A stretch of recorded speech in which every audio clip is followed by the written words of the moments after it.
Eh, syempre, naiinip din. Eh, si Ate Emer ngayon tawag ng tawag at gusto papuntahin si EJ at para daw yung magpinsan. Burido naman. Ipagkalalamog naman sa bahay. Eh, isa ko pang ano. Eh, sabi ko, tsaka ako pa pupuntahin. Pag nasa bahay ako, ayoko yung sila lang. Oo, magalaging ano. Eh, hindi. Okay lang din naman. Pero pag nandoon ako, kasi ang hirap pag wala ako sa bahay. At mamay kung ano nung kalikutin doon.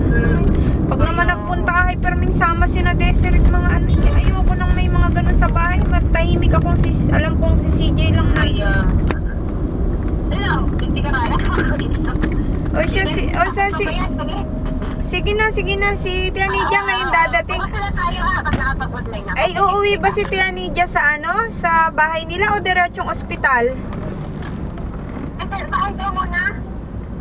O siya. Bahay muna. Okay, sige. Eh, dapat maihatid na ni Tio Ito sa ospital, yun. Yung tipa, dadaan niya sa muna ng bahay. O siya, sige. Bahala ka na dyan. Okay naman kayo. Malakas ang kita. Oo. Wala naman ay. Kaparaos lang. Ay, siya, tama lang yung makaraos. Pero Sige na, bye. hindi ko alam kung nakikita ako doon. Ano, binibigyan lang ako pang pasapo sa akin. Wala lang.